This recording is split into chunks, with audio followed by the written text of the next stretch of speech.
तो first of all बेटा हम लोग, अच्छा कुछ बच्चे मुझे मैसेज किए कि सर मुझसे नहीं हो रहा है, क्या मैं वन शॉट कहीं से देख लूं, वन शॉट लेक्चर देख लूं और मैं जो है जियो सी में काम चल जाएगा जो है, ठीक है ना। दादर के एडवांस बैच से किसी ने मुझे मैसेज किया जो है, ठीक है। तो बेटा मैं इसलिए बोल रहा हूँ सबको क्योंकि यस, यस तो बेटा वन शॉट देखकर, वन शॉट देखकर कहीं से भी देखो यूट्यूब से या किसी का भी, ठीक है, it is not possible to crack JEE advance. JEE advance crack कर पाना वन शॉट से पॉसिबल नहीं है। अगर आपको जे एडवांस क्रैक करना है, ठीक है, या जेई मेंस में अच्छे स्कोर करना है, ठीक है ना, तो one shot is just for revision. तो अगर आपको किसी को नहीं आता है ये चीजें, तो उसका मेन टेक्निक है वो, किसी बच्चों से आप नोट लो। जो बच्चे अच्छे राइटिंग लिखता है, दादा में कुछ बच्चे हैं जो बहुत अच्छे सुंदर राइटिंग में लिखते हैं, हर क्लास में कुछ ना कुछ बच्चा होगा जो सुंदर लिखता होगा। उसका नोट लें, उसको नोट को अच्छे से पढ़े, और जो डाउट है वो मुझसे ऑनलाइन पूछ ले, या मैं आपका जब लेक्चर लेता हूँ जस्ट क्लास के बाद पूछ ले। इससे बेस्ट टेक्निक कुछ भी नहीं है, क्योंकि वन शॉट में सारी चीजें नहीं बताई जाती है। जो लगता है टीचर को कि यस ये बताना चाहिए वही बताई जाती है, बट आपको जो लगता है there is no concept of important. Yes कुछ भी क्वेश्चन पूछ सकता है।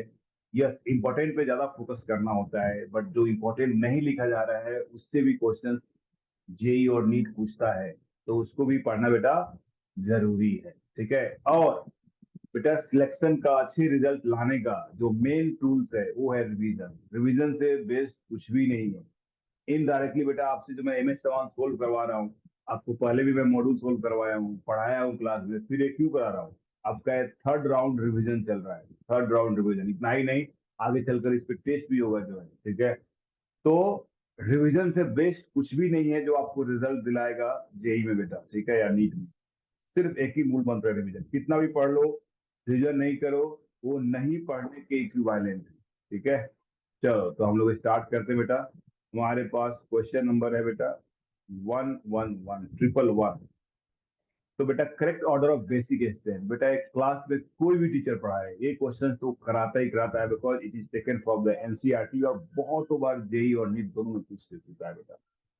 बेटा इसमें याद करना होता है, इन केस ऑफ मिथाइल जो ऑर्डर होता है एक्वस फेज में, मिथाइल के केस में, दैट इज CH3 के केस में जो एक्वस फेज में जो ऑर्डर होता है वो होता है 2 डिग्री, 1 डिग्री, फिर 3 डिग्री, एंड फिर लास्ट में अमोनिया होता है बेटा, ठीक है ना। यस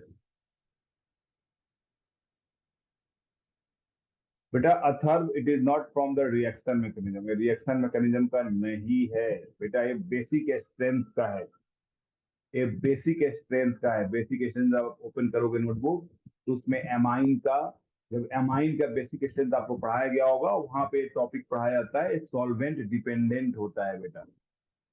तो एंड अगर बेटा इथाइल आ गया बेटा, C2H5 आ गया, दैट इज इथाइल आ गया, EC भी बोलते हैं इसको। इन केस क्या होता है बेटा, 2 degree, 3 degree, 1 degree, then last में अमोनिया होता है बेटा। आपको रट्टा मरवा होगा बेटा, इसिस मिथाइल छोटा है, तो छोटे मिथाइल के लिए बेटा क्या यूज होना बेटा, छोटे नंबर, टू सब में से मैं 1 3 नंबर यहाँ यूज करोगे। इथाइल बड़ा है बेटा, उसके लिए क्या यूज करोगे, 3 1 यूज करोगे। इतना ही नहीं, थर्ड कंडीशन और भी पढ़ाया हूँ, ये हो गया 1, ये हो गया 2। थर्ड क्या होता है कंडीशन बेटा, कि इथाइल को छोड़कर कोई और बल्कि ग्रुप हो जाए, आइसोप्रोपाइल, ब्यूटाइल, कुछ भी हो, तो उस केस में जो मिथाइल का ऑर्डर है वही ऑर्डर फॉलो होता है। तो एक कंसेप्ट है बेटा यहाँ पे भी जानना है आपको जो है, ठीक है। यस बेटा, वंस एक बच्चे का बोलना है बेटा कि sir what is protic solvent. बेटा प्रोटिक सॉल्वेंट होता है जो H+ डोनेट कर सके, जैसे water is protic solvent, alcohol is protic solvent, but benzene is not a protic solvent, क्योंकि बेंजीन में क्या होता है बेटा, बेंजीन में कोई भी एसिडिक हाइड्रोजन नहीं होता है, तो benzene is non polar solvent. Ether is non polar solvent, समझ आ रहा है। तो कोई भी सॉल्वेंट, कोई भी मॉलिक्यूल जिसमें ऑक्सीजन और नाइट्रोजन से हाइड्रोजन जुड़ा हुआ है, जनरली उसको हम लोग बेटा प्रोटिक सॉल्वेंट बोलते हैं बेटा। क्लियर। यस तो ये ऑर्डर हो गया बेटा, इसका मतलब this is correct, 2 degree, 1 degree, 3 degree, this is also correct, 2 degree, 3 degree, 1 degree. बेटा गैस फेज में, गैस फेज में बेटा higher the degree of amine, higher will be the basic strength. ये भी मैं लिखा हूँ बेटा। 100% क्वेश्चन बेटा एज थियरी में दिया जाता है बच्चों को जो है। तो बेटा सी प्लीज सही है, answer is D, all of. Clear? तो बेटा जो भी मुझसे पढ़ा हुआ है जाए एक बार नोट देखें, नोट में लिखा हुआ है बेटा आपकी चीज। और ऐसा क्यों होता है प्रोटीन सॉल्वर बेटा? Because of hydrogen bonding. Hydrogen bonding बनने से इंथैल्पी चेंज होता है, इंट्रोपी चेंज होता है। तो by using the concept of delta G, A आता है कंसेप्ट जो है, ठीक है। तो इतना डेप्थ में नहीं जाना है। अगर आप प्यार दे रहे हो तो सब कुछ मैं डिटेल से बता सकता हूँ, अगर वो लोग प्यार दे रहा हो तो कैसे क्या हुआ। बट जेई और नीट के लिए कैसे आया इसका, यहाँ पे के की वैल्यू, केवी की वैल्यू कैलकुलेट किया जाता है, जो जरूरत नहीं है अभी कैलकुलेट करना, बस याद कर लो हो जाएगा। नेक्स्ट जो क्वेश्चन पूछा हुआ है, क्वेश्चन नंबर 115, 150। तो ठीक है बेटा देख लो, 150। यस बेटा, मैं बेटा फैन हूँ इस बुक के, एम एस चौहान बुक के मैं फैन हूँ।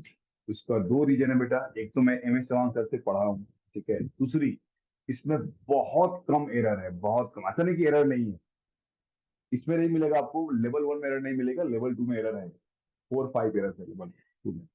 तो less error like SC Verma book, उसी तरह ये बेटा बुक बनाई गई है।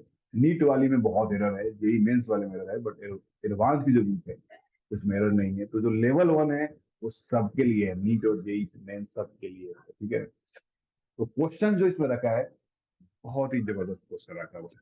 हर टाइप से कंसेप्ट इसमें कवर है। तो अगर मॉड्यूल करने के बाद एक कर लेते हो, आपका रिविजन इतनी जबरदस्त हो जाएगी, कोई भी क्वेश्चन आप कर पाओगे, अटेम्प्ट कर पाओगे। ये देखो बेटा, यहाँ पे ये जो क्वेश्चन है बेटा, नाइट्रोजन है बेटा। यहाँ भी नाइट्रोजन है, यहाँ भी नाइट्रोजन 1 पे है। तो यहाँ जो नाइट्रोजन है बेटा, इथाइल ऐसे जुड़ा हुआ है, इथाइल ऐसे जुड़ा हुआ है, इथाइल ऐसे जुड़ा हुआ है। एक कंसेप्ट होगा बेटा एमाइन इन्वर्जन, सारे के सारे 3 डिग्री है, 3 डिग्री है, 3 डिग्री। तो बेटा जब अमाइन ओपन चेन में रहता है बेटा, तो उसमें अमाइन इन्वर्जन होता है। क्या है बेटा अमाइन इन्वर्जन? कुछ अमाइन इन्वर्जन ऐसे होता है, देखो ये ऐसे रहेगा बेटा, और ये ऊपर चला जाएगा, फिर ऐसे आएगा, फिर ऊपर चला जाएगा। तो ऐसा इन्वर्जन होते रहता है। तो बिकॉज ऑफ एमाइन इन्वर्जन बेटा, जो बेसिक स्ट्रेंथ होता है वो डिक्रीज हो जाता है, डिक्रीज कर जाता है। तो 1 का बेसिक स्ट्रेंथ सबसे कम हो जाएगा। यहाँ भी लोन पेयर, यहाँ भी लोन पेयर। कभी ऐसा मत समझना कि 2 नाइट्रोजन हो गया तो बेसिक स्ट्रेंथ बढ़ गया, ऐसा नहीं होता है, क्योंकि बेसिक स्ट्रेंथ तो वही नाइट्रोजन दिखाएगा।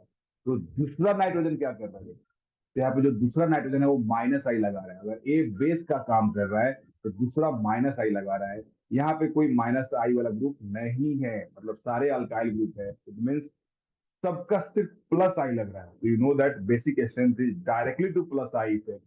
और जितना ज्यादा प्लस आई लगेगा बेसिक स्ट्रेंथ ज्यादा होगा। बिकॉज ऑफ दिस रीजन बेटा, 2 के पास सबसे ज्यादा हो गया, C will be right answer. 2 होगा, 3 होगा, 1 होगा बेटा। 2 और 3 में अमाइन इन्वर्जन नहीं होगा। जब पार्ट क्लो चेन में हो जाता है, जब क्लो चेन में अगर तीनों बॉन्ड उसका क्लो चेन का पार्ट होगा, तो there is no amine inversion. अगर तीनों चेन बेटा क्लो चेन का पार्ट हो जाए तो वहां पे अमाइन इन्वर्जन नहीं होता है बेटा, ठीक है ना। बट अगर ओपन चेन हो या दो बॉन्ड क्लो चेन का पार्ट हो तो बेटा इन्वर्जन होता ही होता है। लेकिन ओपन चेन में अमाइन इन्वर्जन सबसे ज्यादा होगा, और क्लोज चेन में अगर फ्रीजेड होगा तो होगा ही नहीं, बट अगर नॉर्मल क्लोज है तो तब भी होगा, बट कम होगा बेटा। क्लियर? तो आंसर इज अच्छा क्वेश्चन है, अमाइन इन्वर्जन पे बेस्ड है बेटा। सर मुझे एक चीज नहीं पहले कर समझा दिया। कि आपने वो एन के बेस कैसे समझा और एक एन माइनस आया वो कैसे समझा। ओके ठीक है बेटा, चलो। तो एक बच्चों का डाउट ये भी आया कि सर क्या हमने नंबर ऑफ कार्बन से नहीं देखा बेटा? यस बेटा, नंबर ऑफ कार्बन से देखा तब भी आप आंसर कर सकते हो 2, 3 एंड देन वो। बट वैसे नहीं देखना है बेटा। कंसेप्ट होता है ना, कंसेप्ट। नंबर ऑफ कार्बन मान लो इसमें मैंने नंबर ऑफ कार्बन इक्वल कर दिया, तो बेटा नंबर ऑफ कार्बन तो यार एक कार्बन ज्यादा है। यहाँ देख रहे हो, यहाँ पे 1 कार्बन ज्यादा है, सिर्फ ये वाली कार्बन ज्यादा है, ठीक है ना। ये वाली कार्बन एक ज्यादा। तो नंबर ऑफ कार्बन यार जो प्लस आई इफेक्ट है इतना पावरफुल नहीं है जितना एमाइन इन्वर्जन है, ठीक है ना। तो बिकॉज ऑफ एमाइन इन्वर्जन बेटा 1 का सबसे लीस्ट हो गया। अब 2 और 3 बेटा देखना है। बेटा अगर हमारे पास NH2 है, what is meaning of base? Base का मतलब क्या होता है? ऐसा कंपाउंड, ऐसा एटम जिसके पास लोन पेयर हो, जो H प्लस एक्सेप्ट कर सकता हो, that will be the base. The atom which will accept lone hydrogen will be considered as base. It means having either lone pair or negative charge. यही होता है देखना मतलब कार्बन जैसे सिंपली कार्बन है तो बेस हो ही नहीं सकता यार, तो बेस होगा कौन, नाइट्रोजन हो जाए या कार्बन पे निगेटिव चार्ज है, मतलब कहीं भी निगेटिव चार्ज दिखे या लोन पेयर दिखे तो बेस होगा। तो यहाँ बेटा 2 में तो एक ही नाइट्रोजन है, यहाँ पे 2 नाइट्रोजन है, तो बेटा बेस का मतलब ये नहीं कि 2 नाइट्रोजन में दोनों एक साथ हो गया। बेटा मान लो हमारे पास, अगर मान लो आपके पापा ने 2 एप्पल लाया जो है, तो क्या दोनों एप्पल एट ए टाइम खा लोगे क्या? जब आप खाने जाओगे तो कोई एक खाओगे ना पहले, एक को खत्म करने के बाद दूसरा खाओगे बेटा। तो बेसिकेशन का मतलब यही होता है कि अगर 2 एटम है उसके पास तो दोनों का दोनों बेस का काम नहीं करेगा, सिर्फ एक बेस का काम करेगा।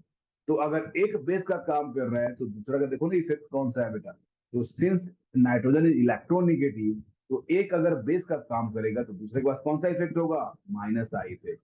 तो माइनस आई इफेक्ट तो बेसिकेशन डिक्रीज करता है, बट इतना नहीं करेगा कि 1 से भी कम हो जाए, बिकॉज 1 में तो यार अमाइन इन्वर्जन है, तो अमाइन इन्वर्जन से बेसिक स्ट्रेंथ बहुत ही कम हो जाता है।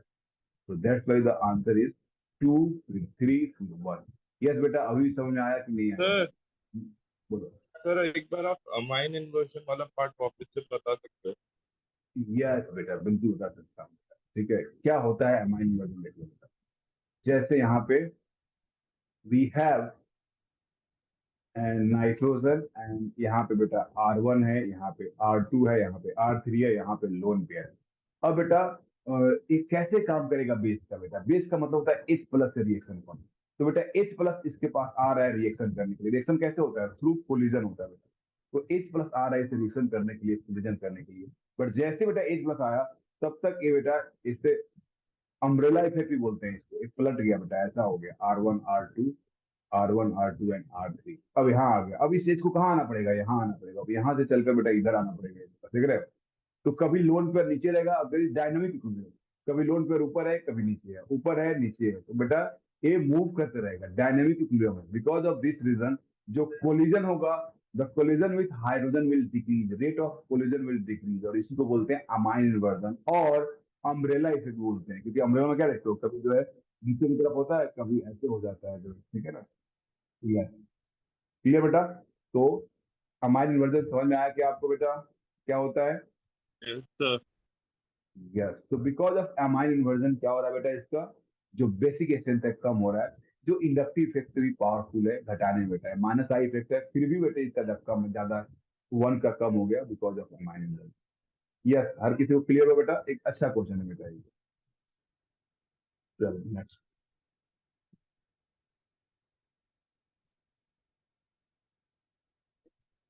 एक बच्चे को बार बार कौन बच्चे को?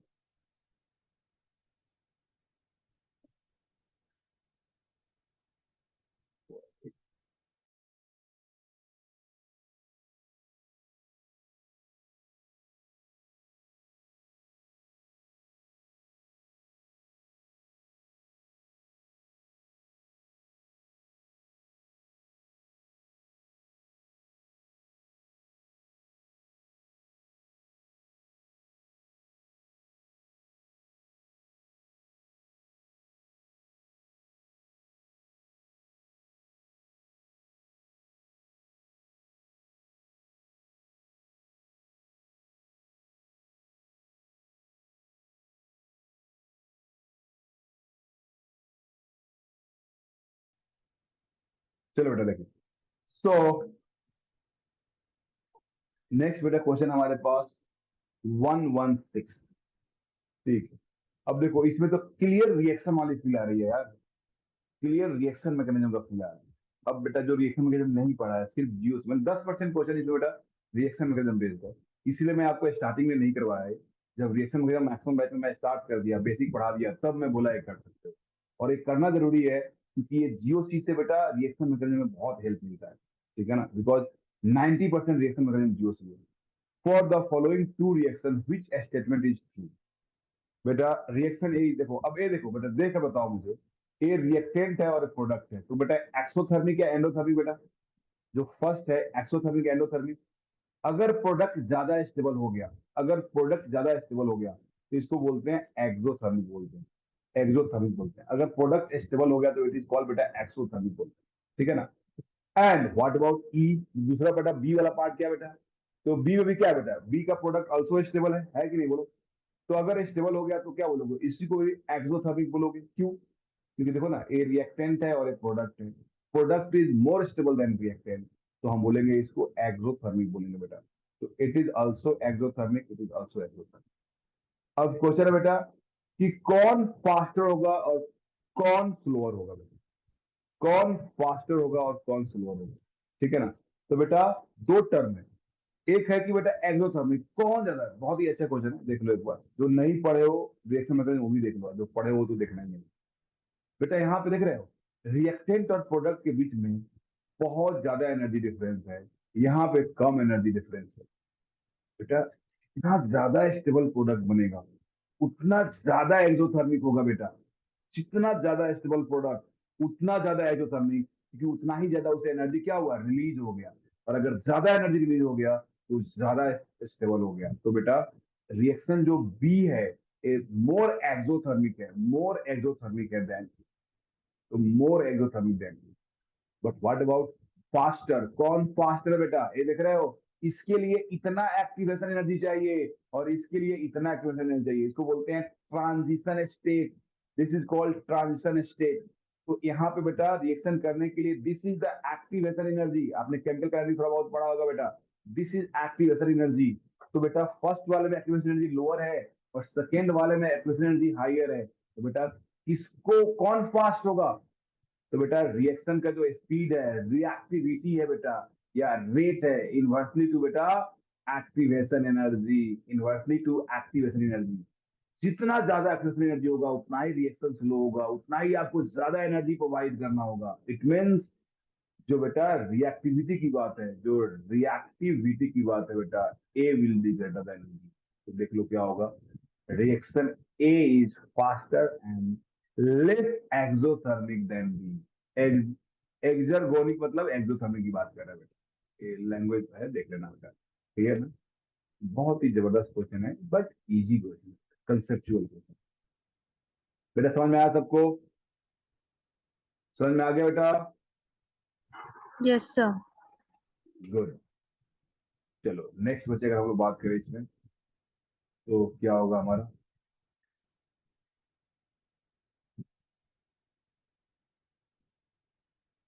यस। तो next one is question number 118, 118, ठीक है। लेमडा मैक्स, यस बेटा लेमडा मैक्स क्या होता है, व्हाट इज लेमडा मैक्स।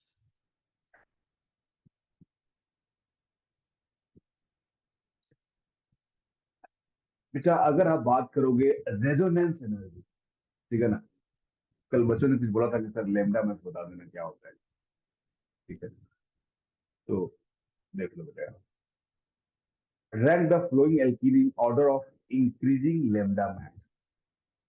मतलब लेमडा मैक्स मतलब होता है बेटा कि उसके जो इलेक्ट्रॉन है अगर मान लो एक्साइट हो रहा है, तो एक्साइट होकर जब डी एक्साइट होगा, ठीक है, एक्साइट होगा बेटा, जब डी एक्साइट होगा तो उनके बीच का जो एनर्जी होगा that is called the lambda max. तो बेटा सुनो, लेमडा मैक्स क्या होता है बेटा, ये समझो पहले तो, जो जो एनर्जी होता है, एनर्जी याद करो, फोटोन के टर्म में समझो, energy is H C by lambda, H C by lambda, ठीक है। तो अगर एनर्जी कम होगा, लो एनर्जी होगा, लो एनर्जी होगा, तो लेमडा मैक्स ज्यादा होगा, लेमडा ज्यादा होगा। अगर लो एनर्जी होगा तो लेमडा ज्यादा होगा, ठीक है? लो एनर्जी होगा तो लेमडा ज्यादा, देख रहे हो ना, एनर्जी इन्वर्सिटी परसेंट लेमडा क्या है ना, तो यहाँ लेमडा की वैल्यू चाहिए, लेमडा मैक्सिमम की चाहिए बच्चे। तो मतलब देखनी है स्टेबिलिटी, एनर्जी किस पे डिपेंड करता है बेटा, स्टेबिलिटी, स्टेबिलिटी पे। अगर ज्यादा स्टेबल है, अगर ज्यादा स्टेबल है बेटा, ठीक है ना, सर ये देखो एनर्जी इन्वर्सली है बेटा, तो सॉरी, तो ए अगर, ये मैं कुछ गलत बोल दिया क्या, लगता है मैं कुछ गलत बोल, कि energy is inversely to lambda, इसका मतलब ये हुआ कि लेमडा इंक्रीज करेगा तो एनर्जी कम होगा, एनर्जी कम होगा, रिवर्स है ना यार। तो लेमडा इंक्रीज करेगा तो एनर्जी कम होगा, और एनर्जी इंक्रीज करेगा तो लेमडा कम होगा, मतलब रिवर्स है, तो मैं सही बोला, ठीक है। तो बेटा अब सबसे ज्यादा स्टेबल कौन है, इसमें जो सबसे ज्यादा स्टेबल होगा ना, उसकी एनर्जी क्या होगी, सबसे कम होगी, उसकी एनर्जी सबसे कम होगी बेटा, ठीक है। और अगर सबसे कम होगी, not we are not talking about the resonance में, we are talking about the stability, ठीक है। तो अगर बेटा जो सबसे ज्यादा स्टेबल होगा बेटा, तो उसकी एनर्जी कम होगी, और उसकी अगर एनर्जी कम होगी तो उनका जो लेमडा की जो वैल्यू होगी, that will be the higher, that will be the higher, ठीक है। तो अगर इसमें स्टेबिलिटी की बात करें, अगर स्टेबिलिटी ऑर्डर की बात करें, स्टेबिलिटी ऑर्डर की बात करें तो क्या होता है बेटा इसमें स्टेबिलिटी ऑर्डर, बेटा 1 2 3 में देखो ना, यहाँ पे ए 3 पाई बॉन्ड है, 3 पाई बॉन्ड है, तीनों में कंजुगेशन है, देख रहे हो, 3 pi bond is delocalise pi bond, यहाँ 2 पाई बॉन्ड है और दोनों ही डीलोकलाइज है, यहाँ पे 2 पाई बॉन्ड है और कोई भी डीलोकलाइज नहीं है, कोई भी डीलोकलाइज नहीं है, बेटा पाई बॉन्ड जितना ज्यादा डीलोकलाइज होगा, जितना ज्यादा डीलोकलाइज होगा, उतना बेटा क्या होगा, वो स्टेबल होगा, और जितना कम डीलोकलाइज होगा उतना बेटा लेस स्टेबल होगा, ठीक है ना। तो एक्चुअली ये जो कंसेप्ट है, रियल में जो कंसेप्ट है, वो एमओटी से एक्सप्लेन किया जाता है, एमओटी है उसके लिए बेटा, रेजोनेंस की एमओटी पढ़नी होती है, इसकी पाई होता है और पाई स्टार होता है, उसके बीच की एनर्जी होती है, तो वहां पे जो एनर्जी डिफरेंस होता है उसको हम लोग लेमडा मैक्स से कंपेयर करते हैं, ठीक है ना। बट सिंस ये सब चीजें ओलंपियाड का कंसेप्ट है, या कोई बच्चा अगर टॉप 10 में आने वाला है उसको ये सारी चीजें बताई जाती है, तो नॉर्मल क्लास में यार ये सब चीजें नहीं बताया जाता है, एडवांस के बैच में भी नहीं बताया जाता है, ठीक है ना। अगर हाँ रियली कोई बच्चा ओलंपियाड की तैयारी कर रहा है तो डेफिनेटली वहां पे बताना होता है कंसेप्ट। बट एक टेक्निक तो आप सीख ही सकते हो बेटा, कि अगर कोई ज्यादा स्टेबल होगा तो उसकी जो लेमडा मैक्सिमम होगी बेटा, वो ज्यादा होगी, लेमडा की वैल्यू ज्यादा होगी बेटा। तो यहाँ पे क्या है बेटा, सिंस बेटा 1 is most stable, stability order is 1, फिर बेटा 3, ठीक है, एंड फिर बेटा 2, तो this is the stability order. और अगर यही स्टेबिलिटी ऑर्डर है तो वही होगा बेटा, तो उसकी एनर्जी कम होगी, और एनर्जी कम होगी बिकॉज ऑफ दिस रीजन बेटा, लेमडा मैक्सिमम की वैल्यू बेटा हो जाएगा आपका 1 > 3 > 2, दैट इज आप बोल सकते हो लेमडा मैक्स की वैल्यू होगी डायरेक्टली टू स्टेबिलिटी ऑफ, ये स्टेटमेंट आप लिख लो, लेमडा मैक्स भी directly to stability of pi bond, stability of pi, ये आप लिख लो, lambda max is directly to stability of pi bond. कोई पाई बॉन्ड जितना ज्यादा स्टेबल होगा, जितना ज्यादा स्टेबल होगा, उसकी लेमडा मैक्स की वैल्यू ज्यादा होगी जो है। डन बेटा, हो गया। अच्छा कुछ, it is very very good question, normal book में एक क्वेश्चन तो नहीं मिलेगा, एक क्वेश्चन नहीं, हमारे मॉड्यूल में भी एक क्वेश्चन। नेक्स्ट,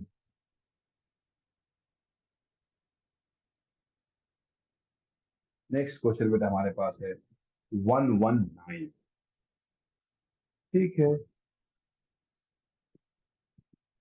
बेटा, इसमें बोल रहा है 119, it is also good question, बोला बेटा इसमें एमाइन इन्वर्जन करना है, इसमें amine which has amine inversion है lowest, lowest delta G naught, low delta G naught lowest इसका होगा, कैसे डिफाइन करेंगे हम लोग डेल्टा जी नॉट की बातें बेटा, कैसे डिसाइड करेंगे हम डेल्टा जी की बातें बेटे, डेल्टा जी लोएस्ट बेटा याद करो, मुझे याद आ रहा है कि थर्ड या फोर्थ क्वेश्चन होगा, थर्ड या फोर्थ या कुछ 9 है, मतलब स्टार्टिंग में ही फर्स्ट लेक्चर में बताया था आपको, माइंड इन्वर्जन पे बेटा कुछ था कि बेटा यहाँ पे 17 क्वेश्चन।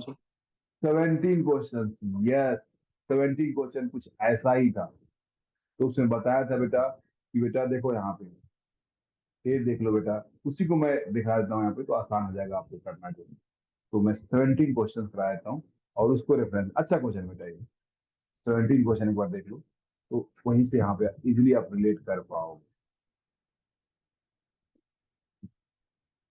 17 क्वेश्चन, चलो हम लोग ऑलमोस्ट 50% सोल्व कर चुके हैं यार लेवल 1 में। That's good. तो हमने अगर सप्ताह में एक एक दिन करते तो नहीं हो पाता था, हो जाता। देख रहे हो? यस, ये जैसे ही देखा आपका क्वेश्चन सोल्व हो गया बेटा। कैसे? देख रहे हो? ये मिथाइल है, मिथाइल है, मिथाइल है, आइसोप्रोपाइल। बेटा जैसे ही आइसोप्रोपाइल बल्कि ग्रुप आ गया, डेल्टा जी क्या हो गया? कम हो गया। क्योंकि आइसोप्रोपाइल में रिपल्सन ज्यादा होगा। जब तीनों ग्रुप नीचे की तरफ रहेगा तो इनमें रिपल्सन ज्यादा होगा, तो चाहेगा ऐसा प्लेन में होना जो है। इसलिए इनका जो ये जो एनर्जी है, what is activation energy? This energy. बेटा यहाँ से मान लो यहाँ आ रहा है, तो this energy is called activation energy. तो अगर ये बल्की ग्रुप हो गया तो ये ऐसे हो जाएगा बेटा, कम हो जाएगा एनर्जी। अगर स्मॉलर ग्रुप है तो ज्यादा हो जाएगा। तो देख रहे हो, मिथाइल और आइसोप्रोपाइल में बल्कि ग्रुप की एनर्जी कम है, एक्टिवेशन एनर्जी कम है, मतलब ज्यादा हो क्या होगा बेटा?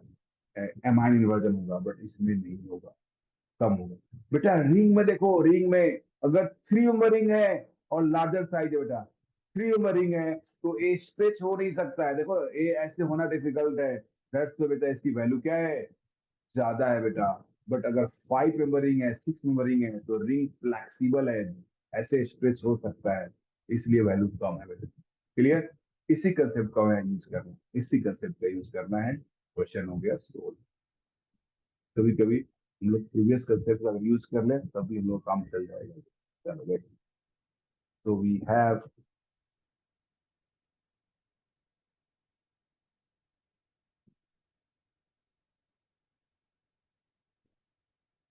तो अच्छा क्वेश्चन है। ठीक है, 118, 119, ये देखो। तो यहाँ पे देखो कौन ज्यादा बल, देखो ये रिंग तो हर जगह सेम हो गया, हर जगह सेम हो गया, हर जगह सेम हो गया।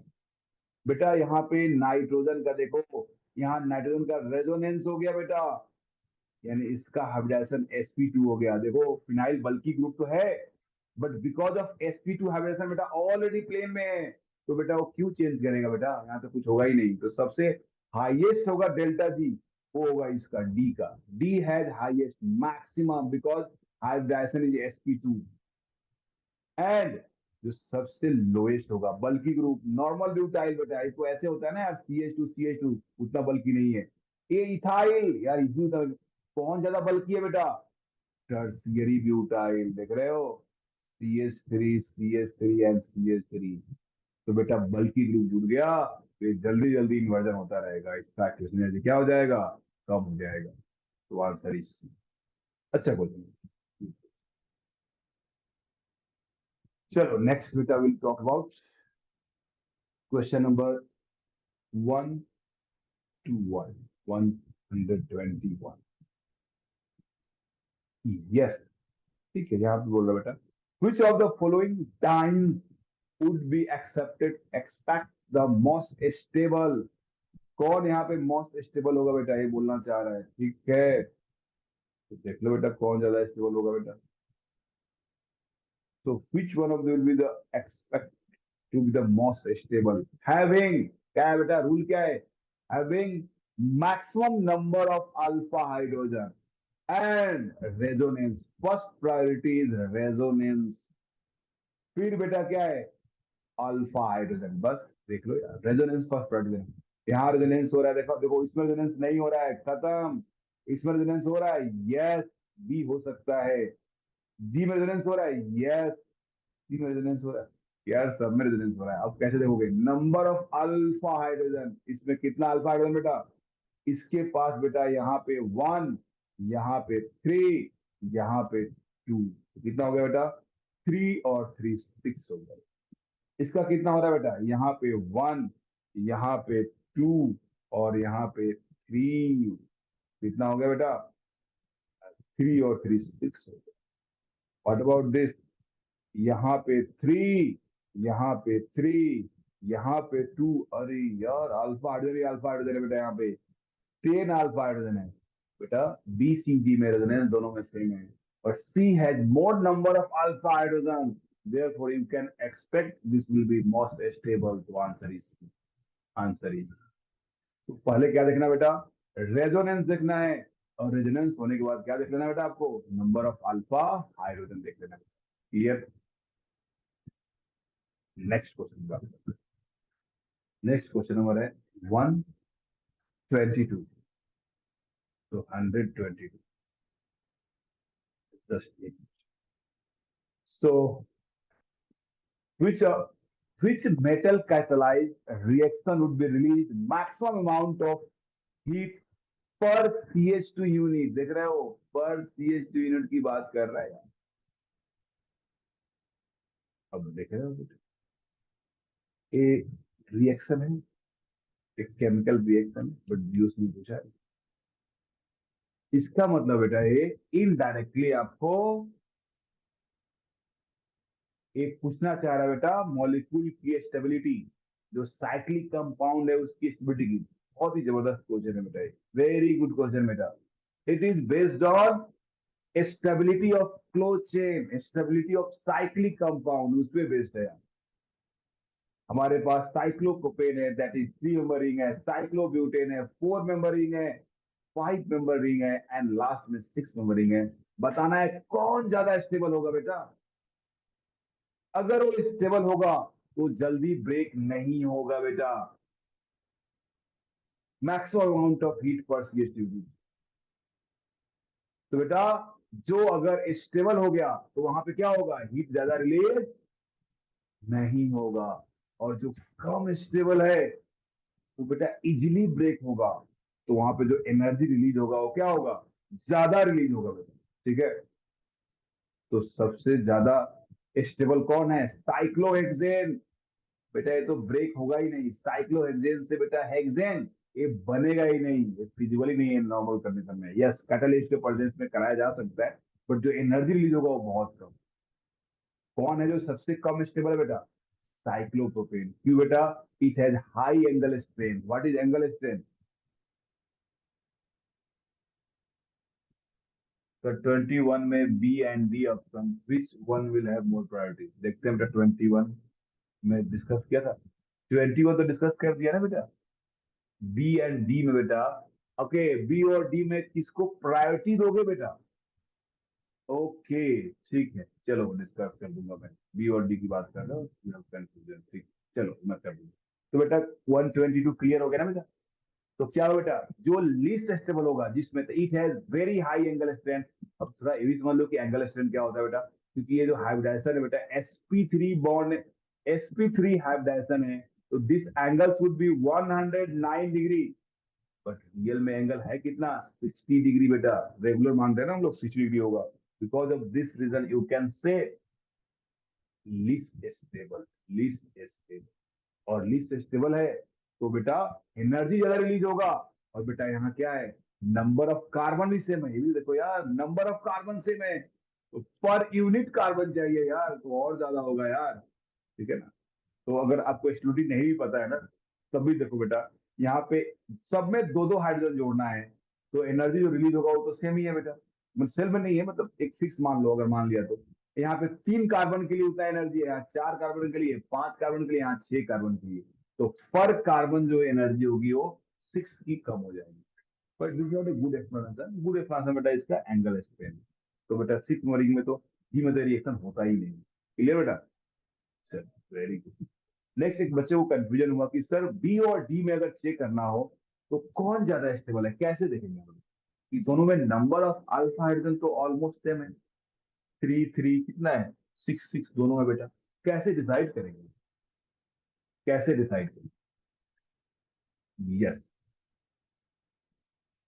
कैसे डिसाइड करेंगे? तो बेटा आपने सीखा होगा क्रॉस और एक्सटेंडेड कंजुगेशन, क्रॉस और एक्सटेंडेड कंजुगेशन। तो डी में बेटा थोड़ा एक्सटेंडेड हाइपर कंजुगेशन, यहां से हाइपर कंजुगेशन होगा और यहां तक जाएगा बेटा। तो D has extended hyper conjugation, B has not extended hyper conjugation, क्योंकि यहाँ पे ही हाइपर कंजुगेशन हो जा रहा है बेटा। तो बी और डी में डिसाइड करना इट इज डिफिकल्ट, और जे एडवांस में ऐसा पूछ सकता है कि बी और डी में किसकी प्रायोरिटी ज्यादा है। तो बहुत अच्छा बेटा, अगर बी और डी में देखना हो ना, तो क्रॉस और एक्सटेंडेड का फॉर्मूला लगा सकते हो। तो डी हैज एक्सटेंडेड, देखो ना यहाँ पे एच जाएगा, तो ए अपना इलेक्ट्रॉन यहाँ देगा, यहाँ देगा, यहाँ देगा, सबके साथ हो रहा है। ए अपना जब एच देगा तो ये इधर आएगा, इधर आएगा, इसके साथ कंजुगेशन नहीं, इसका हाइपर कंजुगेशन इसके साथ नहीं। क्लियर? तो D will be more than. Next है बेटा 124। 124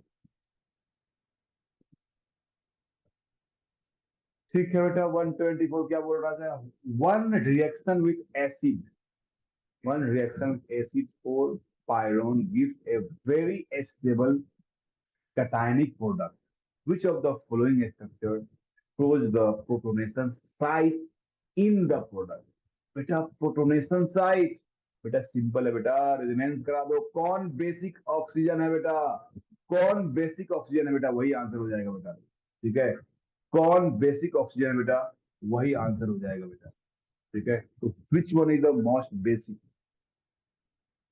तो देख लो बेटा, अगर मोस्ट बेसिक की बात करें हम लोग यार, तो बेटा इसका ऑक्सीजन देखो, इस ऑक्सीजन का लोन पेयर डी लोकेलाइज है बेटा। Lone pair single bond double bond, ये lone pair double bond single bond बेटा। तो दीज आर एलएलपी और these lone pairs are DLP. इसमें एक ही डीएलपी होगा दोनों में, बट एक भी डीएलपी हो गया तो प्लस चार्ज आ गया ना यार यहाँ पे। जब रेजोनेंस होगा तो यहाँ पे क्या आएगा? Minus charge. इट मीन बेटा कौन पार्टिसिपेट करेगा? ये ऑक्सीजन वाला पार्टिसिपेट करेगा, ऊपर वाला बेटा। कौन सा आंसर हो जाएगा? सी आंसर हो जाएगा। C will be the right answer. Got it? ये भी अच्छा है, मतलब सारे क्वेश्चन ही इसमें अच्छे। ठीक है, तो चलो वेरी गुड। अगर ये समझ लो कि इस बुक का मैं क्या बोलते यार, वो मूवी जो आई थी ना यार, कौन सा जीरो मूवी, जो उसमें गाना था यार, कौन सा फैन, कोई फैन था ना यार, कौन था यार? जबरा फैन है, जबरा, हाँ जबरा फैन था जो, उसका यार फैन। ठीक है, देखो कितने अच्छे अच्छे क्वेश्चन इसमें डाल रखे। चलो नेक्स्ट इज क्वेश्चन नंबर हमारे पास 124 हो गया। Now we go for 127। 127 बहुत जल्दी ये डिस्कनेक्ट होगा, फिर ज्वाइन कर लेना क्योंकि एक दो क्वेश्चन रह गए हैं। 127, consider a positively charge this species in which the, अच्छा फिर से ज्वाइन करो इसको, ज्वाइन ही करते एक्सप्लेन करते हैं, क्योंकि मैं आधा एक्सप्लेन करूंगा तब तक ये खत्म हो जाएगा। अभी 1 मिनट प्लीज ज्वाइन करो।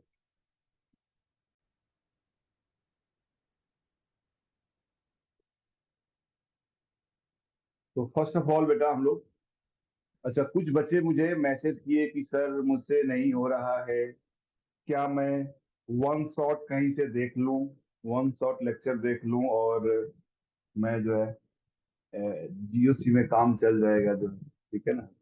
दादर के एडवांस बैच से किसी ने मुझे मैसेज किया जो, ठीक है। तो बेटा मैं इसलिए बोल रहा हूँ सबको क्योंकि यस, यस तो बेटा वन शॉट देखकर, वन शॉट देखकर कहीं से भी देखो यूट्यूब से या किसी का भी, ठीक है, it is not possible to crack JEE advance. JEE advance crack कर पाना वन शॉट से पॉसिबल नहीं है। अगर आपको जे एडवांस क्रैक करना है, ठीक है, या जेई मेंस में अच्छे स्कोर करना है, ठीक है ना, तो one shot is just for revision. तो अगर आपको किसी को नहीं आता है चीजें, तो उसका मेन टेक्निक है वो, किसी बच्चों से आप नोट लो, जो बच्चे अच्छे राइटिंग लिखता है। दादा में कुछ बच्चे हैं जो बहुत अच्छे सुंदर राइटिंग में लिखते हैं, हर क्लास में कुछ ना कुछ बच्चा होगा जो सुंदर लिखता होगा। उसका नोट लें, उसको नोट को अच्छे से पढ़े, और जो डाउट है वो मुझसे ऑनलाइन पूछ ले, या मैं आपका जब लेक्चर लेता हूँ जस्ट क्लास के बाद पूछ ले। इससे बेस्ट टेक्निक कुछ भी नहीं है, क्योंकि वन शॉट में सारी चीजें नहीं बताई जाती है। जो लगता है टीचर को कि यस ये बताना चाहिए वही बताई जाती है, बट आपको जो लगता है there is no concept of important, yes कुछ भी क्वेश्चन पूछ सकता है। यस इंपॉर्टेंट पे ज्यादा फोकस करना होता है, बट जो इंपॉर्टेंट नहीं लिखा जा रहा है उससे भी क्वेश्चन जेई और नीट पूछता है, तो उसको भी पढ़ना बेटा जरूरी है। ठीक है, और बेटा सिलेक्शन का अच्छे रिजल्ट लाने का जो मेन टूल्स है वो है रिवीजन। रिवीजन से बेस्ट कुछ भी नहीं है। इनडायरेक्टली बेटा आपसे जो मैं एमएस सवाल सोल्व करवा रहा हूँ, आपको पहले भी मैं मॉड्यूल सोल्व करवाया हूँ, पढ़ाया हूँ क्लास में, फिर ये क्यों करा रहा हूँ? आपका थर्ड राउंड रिवीजन चल रहा है, थर्ड राउंड रिवीजन। इतना ही नहीं, आगे चलकर इस पे टेस्ट भी होगा जो है, ठीक है।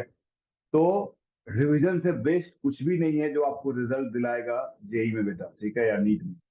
सिर्फ एक ही मूल मंत्र है रिवीजन। कितना भी पढ़ लो, रिवीजन नहीं करो, वो नहीं पढ़ने के इक्विवेलेंट है। ठीक है, चलो तो हम लोग स्टार्ट करते हैं बेटा। हमारे पास क्वेश्चन नंबर है बेटा 111 तो बेटा correct order of basic strength. बेटा एक क्लास में कोई भी टीचर पढ़ाए ये क्वेश्चन तो कराता ही कराता है, because it is taken from the NCERT और बहुतों बार जेई और नीट दोनों में पूछ चुका है बेटा। बेटा इसमें याद करना होता है इन केस ऑफ मिथाइल जो ऑर्डर होता है एक्वस फेज में, मिथाइल के केस में दैट इज CH3 के केस में जो एक्वस फेज में जो ऑर्डर होता है वो होता है 2 डिग्री, 1 डिग्री, फिर 3 डिग्री एंड फिर लास्ट में अमोनिया होता है बेटा, ठीक है ना। यस बेटा Atharva it is not from the reaction mechanism, ये रिएक्शन मैकेनिज्म का नहीं है बेटा, ये बेसिक स्ट्रेंथ का है, ये बेसिक स्ट्रेंथ का है। बेसिक स्ट्रेंथ आप ओपन करोगे नोटबुक तो उसमें एमाइन का, जब एमाइन का बेसिक स्ट्रेंथ आपको पढ़ाया गया होगा वहां पे टॉपिक पढ़ाया जाता है सॉल्वेंट डिपेंडेंट होता है बेटा।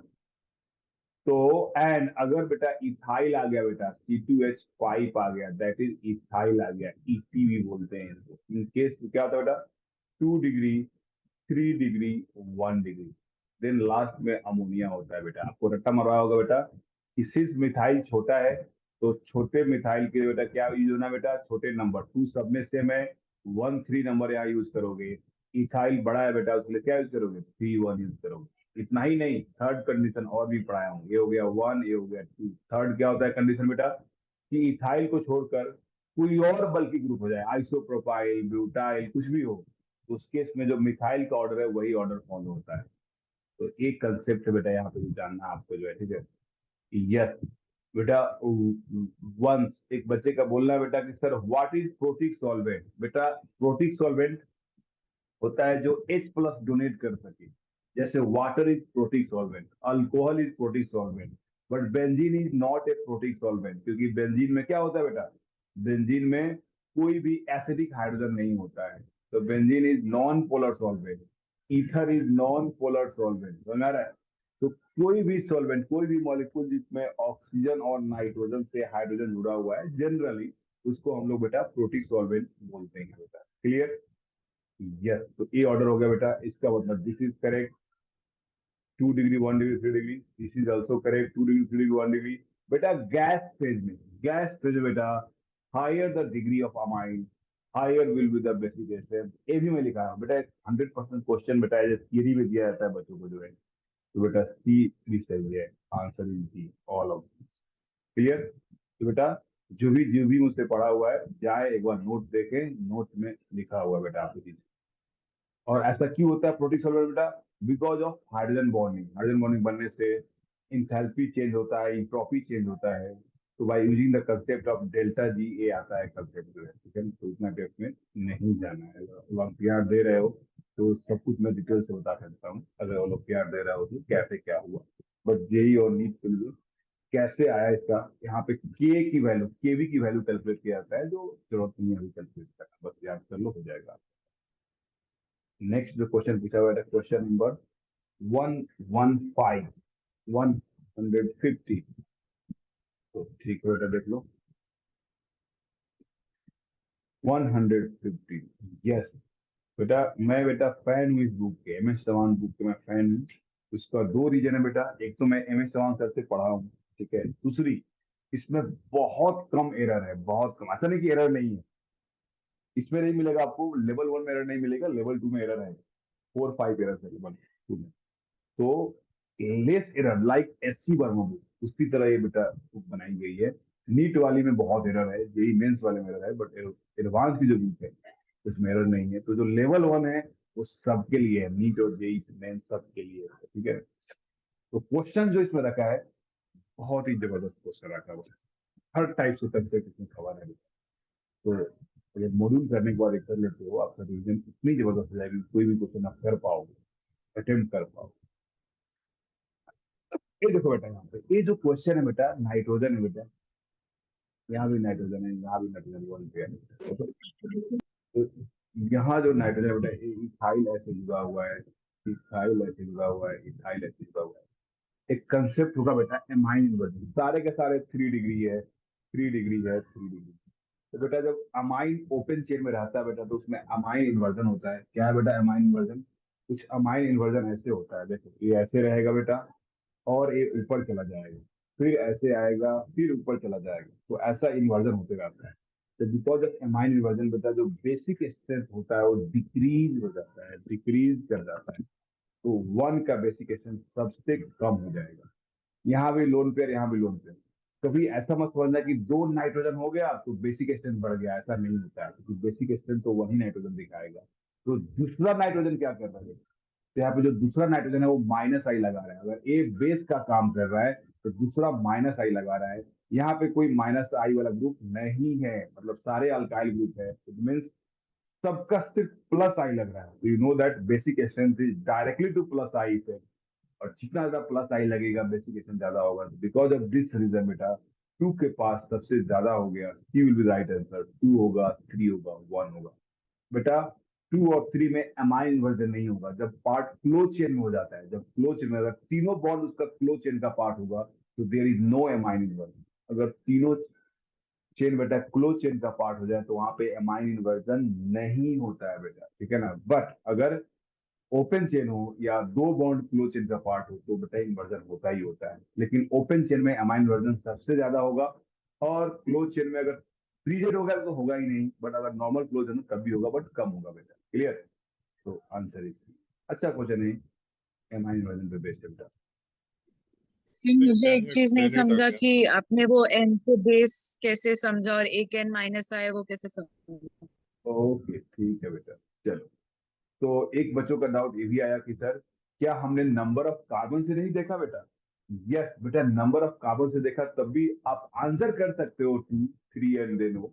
बट वैसे नहीं देखना है बेटा। कंसेप्ट होता है ना, कंसेप्ट। नंबर ऑफ कार्बन मान लो इसमें मैंने नंबर ऑफ कार्बन इक्वल कर दिया, तो बेटा नंबर ऑफ कार्बन तो यार एक कार्बन ज्यादा है। यहाँ देख रहे हो, यहाँ पे वन कार्बन ज्यादा है, सिर्फ ये वाली कार्बन ज्यादा है, ठीक है ना। ये वाली कार्बन एक ज्यादा। तो नंबर ऑफ कार्बन यार जो प्लस आई इफेक्ट है इतना पावरफुल नहीं है जितना एमाइन इन्वर्जन है, ठीक है ना। तो बिकॉज ऑफ एमाइन इन्वर्जन बेटा वन का सबसे लीस्ट हो गया। अब टू और थ्री बेटा देखना है। बेटा अगर हमारे पास NH2 है, what is meaning of base? Base का मतलब क्या होता है? ऐसा कंपाउंड, ऐसा एटम जिसके पास लोन पेयर हो जो H प्लस एक्सेप्ट कर सकता हो, that will be the base. The atoms which will accept hydrogen will be considered as base. It means having either lone pair or negative charge. यही होता है देखना मतलब। कार्बन जैसे सिंपली कार्बन है तो बेस हो ही नहीं सकता यार। तो बेस होगा कौन? नाइट्रोजन हो जाए या कार्बन पे निगेटिव चार्ज है, मतलब कहीं भी निगेटिव चार्ज दिखे या लोन पेयर दिखे तो बेस होगा। तो यहाँ बेटा टू में तो एक ही नाइट्रोजन है, यहाँ पे दो नाइट्रोजन है। तो बेटा बेस का मतलब ये नहीं कि दो नाइट्रोजन में दोनों एक साथ हो गया। बेटा मान लो हमारे पास, अगर मान लो आपके पापा ने दो एप्पल लाया जो है, तो क्या दोनों एप्पल एट ए टाइम खा लोगे क्या? जब आप खाने जाओगे तो कोई एक खाओगे ना पहले, एक को खत्म करने के बाद दूसरा खाओगे बेटा। तो बेसिकेशन का मतलब यही होता है कि अगर दो एटम है उसके पास तो दोनों का दोनों बेस का काम नहीं करेगा, सिर्फ एक बेस का काम करेगा। तो अगर एक बेस का काम कर रहा है तो दूसरा का देखो ना इफेक्ट कौन सा है बेटा। तो सिंस नाइट्रोजन इज इलेक्ट्रोनिगेटिव, तो एक अगर बेस का काम करेगा तो दूसरे के पास कौन सा इफेक्ट होगा? Minus I effect. तो माइनस आई इफेक्ट तो बेसिकेशन डिक्रीज करता है, बट इतना नहीं करेगा कि वन से भी कम हो जाए। बिकॉज वन में तो यार अमाइन इन्वर्जन है, तो अमाइन वर्जन से बेसिक स्ट्रेंथ बहुत ही कम हो जाता है। तो that's why the answer is two, three, one. Yes बेटा, अभी समझ में आया कि नहीं आया? सर बोलो। सर एक बार आप अमाइन इन्वर्जन वाला पार्ट वापस से बता सकते हो? यस बेटा, बिल्कुल बता सकता हूँ। ठीक है, क्या होता है अमाइन इन्वर्जन देखो बेटा। जैसे यहाँ पे we have and nitrogen, and यहाँ पे बेटा R1 है, यहाँ पे R2 है, यहाँ पे R3 है, यहाँ पे लोन पेयर है। अब बेटा ये कैसे काम करेगा बेस का? बेटा बेस का मतलब होता है H प्लस से रिएक्शन करना। तो बेटा H प्लस इसके पास आ रहा है रिएक्शन करने के लिए। रिएक्शन कैसे होता है? थ्रू कोलिजन होता है बेटा। तो H प्लस आ रहा है इसे रिएक्शन करने के लिए, कोलिजन करने के लिए। बट जैसे बेटा H प्लस आया तब तक ये बेटा इससे अम्ब्रेला इफेक्ट भी बोलते हैं इसको, एक पलट गया बेटा, ऐसा हो गया R1 R2 एंड R3। अब यहाँ आ गया। अब इस चीज को कहाँ आना पड़ेगा? यहाँ आना पड़ेगा। अब यहाँ से चलकर बेटा इधर आना पड़ेगा, देख रहे हो। तो कभी लोन पर नीचे रहेगा, अगर डायनामिक इक्विलिब्रियम, कभी लोन पर ऊपर है, कभी नीचे है, ऊपर है, नीचे है। तो बेटा ये मूव करते रहेगा डायनामिक इक्विलिब्रियम में। बिकॉज ऑफ दिस रीजन जो कोलिजन होगा, the collision with hydrogen will decrease, rate of collision will decrease, और इसी को बोलते हैं अमाइन इन्वर्जन और अम्ब्रेला इफेक्ट बोलते हैं। क्योंकि अम्ब्रेला में क्या देखते हो, कभी जो है नीचे की तरफ होता है, कभी ऐसे हो जाता है, जो ठीक है ना। क्लियर, क्लियर बेटा। तो अमाइन इन्वर्जन समझ में आया क्या आपको बेटा, क्या होता है? Yes, sir. यस, तो बिकॉज ऑफ अमाइन इन्वर्जन क्या हो रहा है बेटा, इसका जो बेसिक स्ट्रेंथ है कम हो रहा है, जो इंडक्टिव इफेक्ट भी पावरफुल है घटाने में बेटा है, माइनस आई इफेक्ट है, फिर भी बेटा इसका जब कम ज्यादा 1 का कम हो गया because of amine inversion. Yes, हर किसी को क्लियर हो बेटा, एक अच्छा क्वेश्चन है बेटा ये। चलो नेक्स्ट।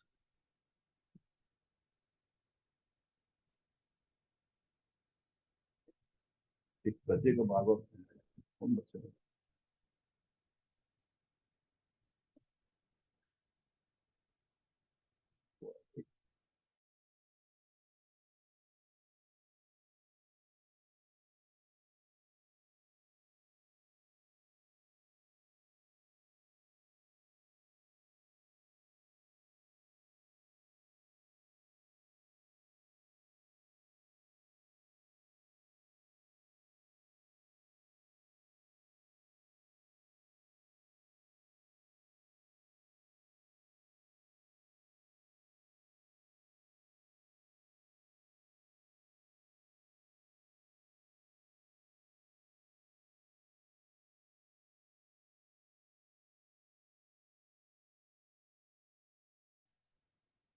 चलो बेटा देखो, सो नेक्स्ट बेटा क्वेश्चन हमारे पास 116। ठीक है, अब देखो इसमें तो क्लियर रिएक्शन वाली फील आ रही है यार, क्लियर रिएक्शन मैकेनिज्म का फील आ रहा है। अब बेटा जो रिएक्शन मैकेनिज्म नहीं पढ़ा है, सिर्फ जीओ मतलब 10% क्वेश्चन इसमें बेटा रिएक्शन मैकेनिज्म बेस्ड है, इसलिए मैं आपको स्टार्टिंग में नहीं करवाया है। जब रिएक्शन मैकेनिज्म मैक्सिमम बैच में मैं स्टार्ट कर दिया, बेसिक पढ़ा दिया, तब मैं बोला ये कर सकते हो, और ये करना जरूरी है क्योंकि ये जीओसी से बेटा रिएक्शन मैकेनिज्म में बहुत हेल्प मिलता है, ठीक है ना, बिकॉज 90% रिएक्शन मैकेनिज्म जीओसी है। For the following two reaction which statement is true? बेटा रिएक्शन ए देखो, अब ए देखो बेटा, देख कर बताओ मुझे, ए रिएक्टेंट है और प्रोडक्ट है, तो बेटा एक्सोथर्मिक या एंडोथर्मिक बेटा? जो फर्स्ट है एक्सोथर्मिक एंडोथर्मिक। अगर प्रोडक्ट ज्यादा स्टेबल हो गया, अगर प्रोडक्ट ज्यादा स्टेबल हो गया तो इसको बोलते हैं एक्सोथर्मिक बोलते हैं, एक्सोथर्मिक बोलते हैं। अगर प्रोडक्ट स्टेबल हो गया तो इट इज कॉल्ड बेटा एक्सोथर्मिक बोलते हैं, ठीक है ना। एंड व्हाट अबाउट ई, दूसरा बेटा बी वाला पार्ट क्या बेटा? तो बी में भी क्या है बेटा, बी का प्रोडक्ट ऑल्सो स्टेबल है कि नहीं बोलो? तो अगर स्टेबल हो गया तो क्या बोलोगे, इसी को भी एक्सोथर्मिक बोलोगे, क्यों? क्योंकि देखो ना, ए रिएक्टेंट है और एक प्रोडक्ट है, product is more stable then reactant, तो हम बोलेंगे इसको एक्सोथर्मिक बोलेंगे बेटा। तो it is also exothermic, it is also exothermic. अब क्वेश्चन है बेटा कि कौन फास्टर होगा और कौन स्लोअर होगा बेटा, कौन फास्टर होगा और कौन स्लोअर होगा, ठीक है ना। तो बेटा दो टर्म है, एक है कि बेटा एक्सोथर्मिक कौन ज्यादा है, बहुत ही अच्छा क्वेश्चन है, देख लो एक बार, जो नहीं पढ़े हो रिएक्शन मैकेनिज्म वो भी देख लो, जो पढ़े हो तो देखना ही है। बेटा यहाँ पे देख रहे हो, रिएक्टेंट और प्रोडक्ट के बीच में बहुत ज्यादा एनर्जी डिफरेंस है, यहाँ पे कम एनर्जी डिफरेंस है। बेटा जितना ज्यादा स्टेबल प्रोडक्ट बनेगा उतना ज्यादा एक्सोथर्मिक होगा बेटा, जितना ज्यादा स्टेबल प्रोडक्ट उतना ज्यादा एक्सोथर्मिक, क्योंकि उतना ही ज्यादा उसे एनर्जी क्या हुआ, रिलीज हो गया, और अगर ज्यादा एनर्जी रिलीज हो गया तो ज्यादा स्टेबल हो गया। तो बेटा रिएक्शन जो बी है मोर एक्सोथर्मिक है, मोर एक्सोथर्मिक है देन, तो more exothermic than. But what about faster, कौन फास्टर है बेटा, ये देख रहे हो, इसके लिए इतना एक्टिवेशन एनर्जी चाहिए और इसके लिए इतना एक्टिवेशन एनर्जी चाहिए, इसको बोलते हैं transition state, this is called transition state.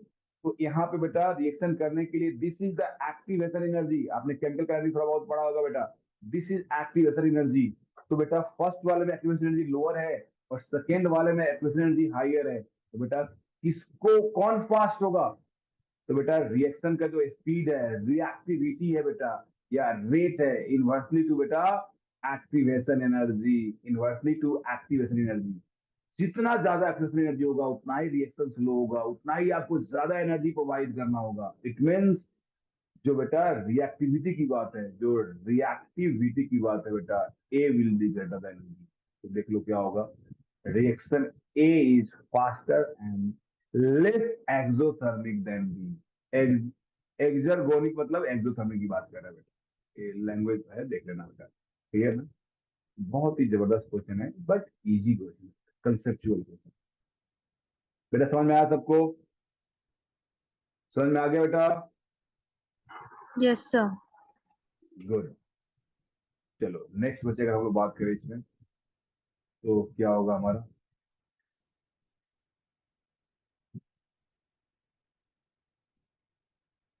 Yes, तो next one is question number 118।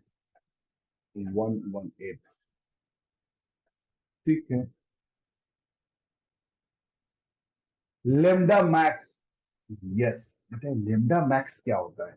What is lambda max?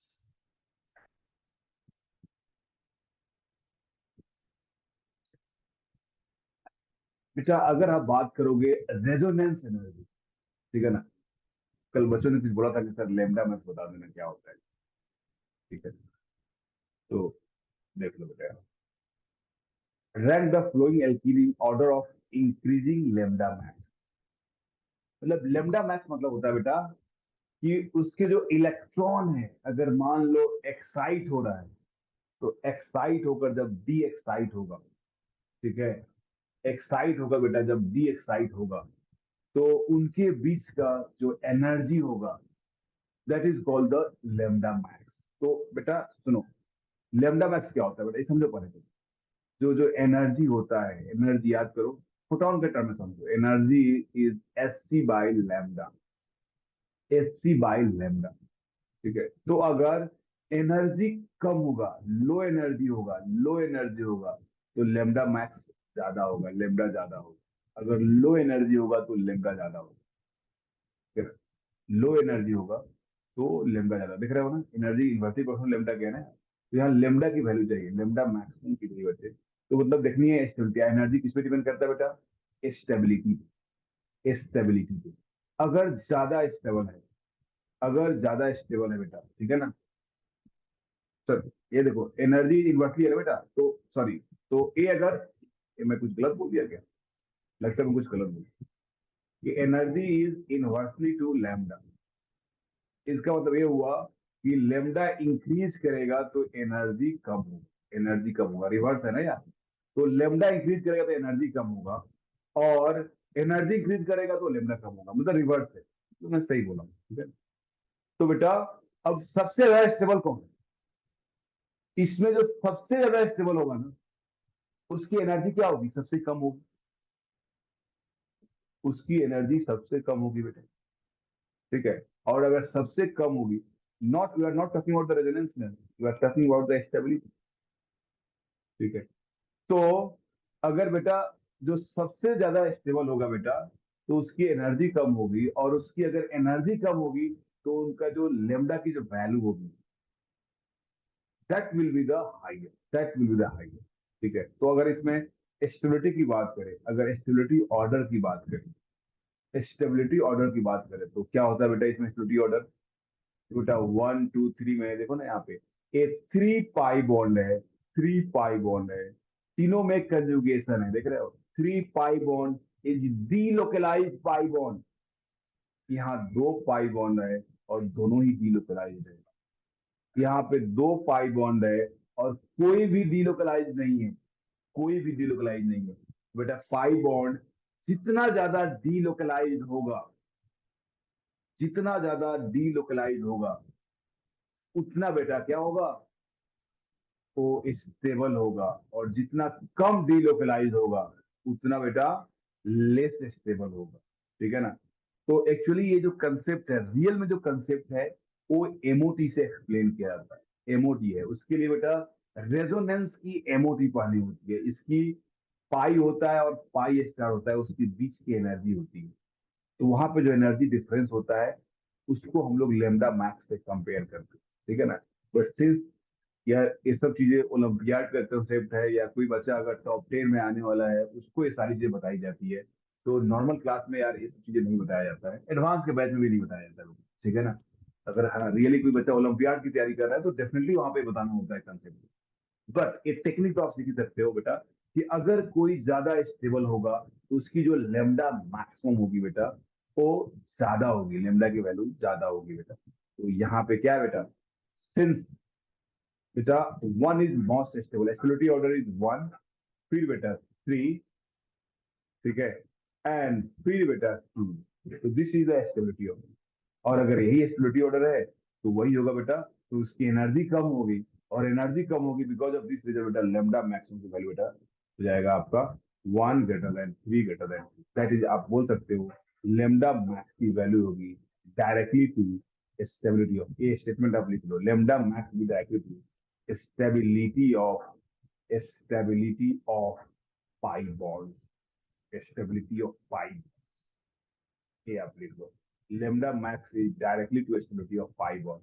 कोई पाई बॉन्ड जितना ज्यादा स्टेबल होगा, जितना ज्यादा स्टेबल होगा, उसकी लेमडा मैक्स की वैल्यू ज्यादा होगी जो है। डन बेटा, हो गया। अच्छा question, it is very very good question. Normal book में ए क्वेश्चन तो नहीं मिलेंगे, ए क्वेश्चन नहीं मिलेंगे, हमारे मॉड्यूल में भी ए क्वेश्चन नहीं। नेक्स्ट,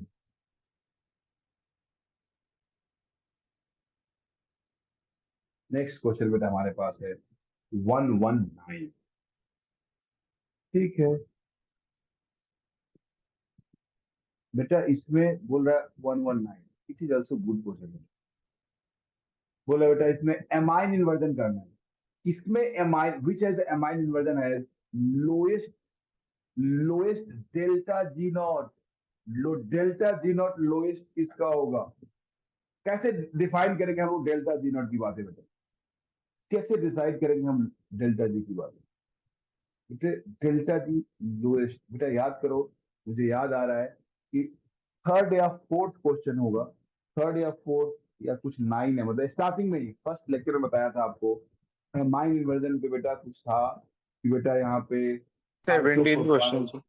17 क्वेश्चन, यस 17 क्वेश्चन कुछ ऐसा ही था। तो उसमें बताया था बेटा कि बेटा देखो यहाँ पे, ये देख लो बेटा, उसी को मैं दिखा देता हूँ यहाँ पे, तो आसान हो जाएगा आपको करना जो। तो मैं 17 क्वेश्चन करा देता हूँ और उसको रेफरेंस, अच्छा क्वेश्चन बेटा ये 17 क्वेश्चन एक बार देख लो, तो वहीं से यहाँ पे इजिली आप रिलेट कर पाओगे। 17 क्वेश्चन, चलो हम लोग ऑलमोस्ट 50% सोल्व कर चुके हैं यार लेवल 1 में, दैट्स गुड। तो हमने अगर सप्ताह में एक एक दिन करते तो नहीं हो पाता था, हो जाता है। देख रहे हो, यस, ये जैसे ही देखा आपका क्वेश्चन सोल्व हो गया बेटा। कैसे देख रहे हो, ये मिथाइल है, मिथाइल है, मिथाइल है, आइसोप्रोपाइल बेटा, जैसे ही आइसोप्रोपाइल बल्कि ग्रुप आ गया, डेल्टा जी क्या हो गया, कम हो गया, क्योंकि आइसोप्रोपाइल में रिपल्सन ज्यादा होगा। जब तीनों ग्रुप नीचे की तरफ रहेगा तो इनमें रिपल्सन ज्यादा होगा, तो चाहेगा ऐसा प्लेन में होना जो है, इसलिए इनका जो ये जो एनर्जी है, what is activation energy, this energy बेटा, यहाँ से मान लो यहाँ आ रहा है, तो this energy is called activation energy. तो अगर ये बल्कि ग्रुप हो गया तो ये ऐसे हो जाएगा बेटा, कम हो जाएगा एनर्जी। अगर स्मॉलर ग्रुप है तो ज्यादा हो जाएगा। तो देख रहे हो, मिथाइल और आइसोप्रोपाइल में बल्कि ग्रुप की एनर्जी कम है, एक्टिवेशन एनर्जी कम है, मतलब ज्यादा हो, क्या होगा बेटा, एमाइन इन्वर्जन होगा, बट इसमें नहीं होगा, कम होगा। बेटा रिंग में देखो, रिंग में अगर 3 मेंबर रिंग है और लार्जर साइज है बेटा, 3 मेंबर रिंग है तो ये स्ट्रेच हो नहीं सकता है, देखो ये ऐसे होना डिफिकल्ट है, दैट्स तो बेटा इसकी वैल्यू क्या है, ज्यादा है बेटा। बट अगर 5 मेंबर रिंग है, 6 मेंबर रिंग है, तो रिंग फ्लेक्सिबल है, ऐसे स्ट्रेच हो सकता है, इसलिए वैल्यू कम है बेटा। क्लियर, इसी कंसेप्ट का मैं यूज करना, इसी कंसेप्ट का यूज करना है, क्वेश्चन हो गया सोल्व। कभी कभी हम लोग प्रीवियस कंसेप्ट अगर यूज कर लें तभी हम लोग काम चल जाएगा। चलो देख, तो वी हैव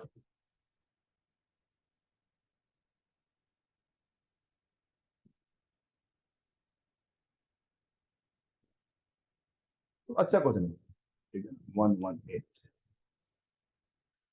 119, ये देखो बेटा। तो यहाँ पे देखो कौन ज्यादा बल, देखो ये रिंग तो हर जगह सेम हो गया, हर जगह सेम हो गया, हर जगह सेम हो गया बेटा। यहाँ पे नाइट्रोजन का देखो, यहाँ नाइट्रोजन का रेजोनेंस हो गया बेटा, यानी इसका हाइब्रिडाइजेशन sp2 हो गया। देखो फिनाइल बल्कि ग्रुप तो है, but because of sp2 hybridisation बेटा ऑलरेडी प्लेन में है, तो बेटा वो क्यों चेंज करेगा बेटा, यहाँ तो कुछ होगा ही नहीं। तो सबसे हाईएस्ट होगा डेल्टा जी, वो होगा इसका डी का। D has highest maximum because hybridisation is sp2 and जो सबसे लोएस्ट होगा बल्कि ग्रुप नॉर्मल ब्यूटाइल बेटा, इसको ऐसे होता है ना यार, CH2 उतना बल्कि नहीं है। ये इथाइल यार, इथाइल कौन ज्यादा बल्कि है बेटा? टर्शियरी ब्यूटाइल, देख रहे हो, CH3 एंड CH3। तो बेटा बल्कि ग्रुप जुड़ गया तो ये जल्दी जल्दी इन्वर्जन होता रहेगा, इसका एनर्जी क्या हो जाएगा? कम हो जाएगा। तो आंसर इज सी। अच्छा क्वेश्चन। चलो नेक्स्ट बेटा will talk about question number 121 yes, ठीक है, यहाँ पे बोल रहा बेटा, which of the following times would be accepted expect the most stable? कौन यहाँ पे मोस्ट स्टेबल होगा बेटा, ये बोलना चाह रहा है, ठीक है। तो देख लो बेटा कौन ज्यादा स्टेबल होगा बेटा। तो which one of them will be the expect to be the most stable having, क्या है बेटा, रूल क्या है? having maximum number of alpha hydrogen and resonance, first priority is resonance। फिर बेटा क्या है? Alpha hydrogen. बस देख लो यार, रेजोनेंस फर्स्ट प्रायोरिटी। यहाँ रेजोनेंस हो रहा है, देखो देखो, इसमें रेजोनेंस नहीं हो रहा है, खत्म। इसमें रेजोनेंस हो रहा है, यस, बी हो सकता है। जी में रेजोनेंस हो रहा है, यस, सी में रेजोनेंस हो रहा है, यार सब में रेजोनेंस हो रहा है। अब कैसे देखोगे? नंबर ऑफ अल्फा हाइड्रोजन, इसमें कितना अल्फा हाइड्रोजन बेटा? इसके पास बेटा यहाँ पे 1, यहाँ पे 3, यहाँ पे 2, कितना हो गया बेटा? 3 और 3 6 हो गया। इसका कितना हो रहा है बेटा? यहाँ पे 1, यहाँ पे 2 और यहाँ पे 3, कितना हो गया बेटा? 3 और 3 6 हो गया। What about this? यहाँ पे 3, यहाँ पे 3, यहाँ पे 2, अरे यार अल्फा हाइड्रोजन, अल्फा हाइड्रोजन है बेटा, यहाँ पे 10 अल्फा हाइड्रोजन है बेटा। बी सी डी में रेजोनेंस दोनों में सेम है, और C has more number of alpha hydrogen, therefore you can expect this will be most stable। तो आंसर इज, आंसर इज। तो पहले क्या देखना बेटा? रेजोनेंस देखना है, और रेजोनेंस होने के बाद क्या देख लेना बेटा आपको? नंबर ऑफ अल्फा हाइड्रोजन देख लेना। Clear? Next question, next question number है 122, तो 122 just so which metal catalyzed reaction would be released maximum amount of heat per CH2 unit? देख रहे हो, पर CH2 यूनिट की बात कर रहा है यार। अब देख रहे हो, एक रिएक्शन है, एक केमिकल रिएक्शन, बट यूज नहीं पूछा है। इसका मतलब बेटा ये इनडायरेक्टली आपको एक पूछना चाह रहा है बेटा, मॉलिक्यूल की स्टेबिलिटी, जो साइक्लिक कंपाउंड है उसकी स्टेबिलिटी की। बहुत ही जबरदस्त क्वेश्चन है बेटा, वेरी गुड क्वेश्चन बेटा। It is based on stability of close chain, stability of cyclic compound, उस पर बेस्ड है। हमारे पास साइक्लोप्रोपेन है, दैट इज 3 मेंबर रिंग है, साइक्लोब्यूटेन है 4 मेंबर रिंग है, 5 मेंबर रिंग है, एंड लास्ट में 6 मेंबर रिंग है। बताना है कौन ज्यादा स्टेबल होगा बेटा। अगर वो स्टेबल होगा तो जल्दी ब्रेक नहीं होगा बेटा। मैक्सिमम अमाउंट ऑफ हीट पर CH2। तो बेटा जो अगर स्टेबल हो गया तो वहां पे क्या होगा? हीट ज्यादा रिलीज नहीं होगा, और जो कम स्टेबल है तो बेटा इजीली ब्रेक होगा, तो वहां पे जो एनर्जी रिलीज होगा वो क्या होगा? ज्यादा रिलीज होगा बेटा, ठीक है। तो सबसे ज्यादा स्टेबल कौन है? साइक्लोहेक्सेन। बेटा ये तो ब्रेक होगा ही नहीं, साइक्लोहेक्सेन से बेटा हेक्सेन ये बनेगा ही नहीं, ये फिजिबल ही नहीं है नॉर्मल कंडीशन में। यस, कैटालिस्ट के प्रेजेंस में कराया जा सकता है, बट जो एनर्जी रिलीज होगा वो बहुत कम। कौन है जो सबसे कम स्टेबल है बेटा? साइक्लोप्रोपेन। क्यों बेटा? It has high angle strength. What is angle strength? तो 21 में B and D option, which one will have more priority? देखते हैं बेटा, 21 में डिस्कस किया था, 21 तो डिस्कस कर दिया ना बेटा। बी एंड डी में बेटा ओके, बी और डी में किसको प्रायोरिटी दोगे बेटा? ओके, ठीक है, चलो डिस्कस कर दूंगा मैं। बी और डी की बात कर रहा हूँ, कंफ्यूजन, ठीक, चलो मैं कर दूंगा। तो बेटा 122 क्लियर हो गया ना बेटा? तो क्या हो बेटा, जो लीस्ट स्टेबल होगा, जिसमें it has very high angle strength. अब थोड़ा ये भी समझ लो कि एंगल स्ट्रेंथ क्या होता है बेटा, क्योंकि ये जो हाइब्रिडाइजेशन है बेटा, sp3 बॉन्ड, sp3 हाइब्रिडाइजेशन है, तो this angle should be 109 degree. But real में एंगल है कितना? 60 डिग्री बेटा। रेगुलर मानते हैं ना हम लोग, 60 डिग्री होगा। Because of this reason you can say least stable, least stable. और लीस्ट स्टेबल है तो बेटा एनर्जी ज्यादा रिलीज होगा। और बेटा यहाँ क्या है, नंबर ऑफ कार्बन भी सेम है, ये भी देखो यार, नंबर ऑफ कार्बन सेम है, तो पर यूनिट कार्बन चाहिए यार, तो और ज्यादा होगा यार, ठीक है ना? तो अगर आपको स्टूडेंट नहीं भी पता है ना, तब भी देखो बेटा, यहाँ पे सब में दो दो हाइड्रोजन जोड़ना है, तो एनर्जी जो रिलीज होगा वो तो सेम ही है बेटा। मतलब सेल में नहीं है, मतलब एक फिक्स मान लो, अगर मान लिया तो यहाँ पे 3 कार्बन के लिए उतना एनर्जी है, यहाँ 4 कार्बन के लिए, 5 कार्बन के लिए, यहाँ 6 कार्बन के लिए, तो पर कार्बन जो एनर्जी होगी वो 6 की कम हो जाएगी। But this not a good explanation, good explanation बेटा इसका एंगल स्ट्रेंथ। तो बेटा 6 नंबरिंग में तो जी में तो रिएक्शन होता ही नहीं। क्लियर बेटा? चलो वेरी गुड। नेक्स्ट, एक बच्चे को कंफ्यूजन हुआ कि सर बी और डी में अगर चेक करना हो तो कौन ज्यादा स्टेबल है, कैसे देखेंगे हम लोग? कि दोनों में नंबर ऑफ अल्फा हाइड्रोजन तो ऑलमोस्ट सेम है, 3 3 कितना है, 6 6 दोनों में बेटा। कैसे डिसाइड करेंगे, कैसे डिसाइड करेंगे? यस, कैसे डिसाइड करेंगे? तो बेटा आपने सीखा होगा क्रॉस और एक्सटेंडेड कंजुगेशन, क्रॉस और एक्सटेंडेड कंजुगेशन। तो डी में बेटा थोड़ा एक्सटेंडेड हाइपर कंजुगेशन, यहां से हाइपर कंजुगेशन होगा और यहां तक जाएगा बेटा। तो D has extended hyper conjugation, B has not extended hyper conjugation, क्योंकि यहाँ पे ही हाइपर कंजुगेशन हो जा रहा है बेटा।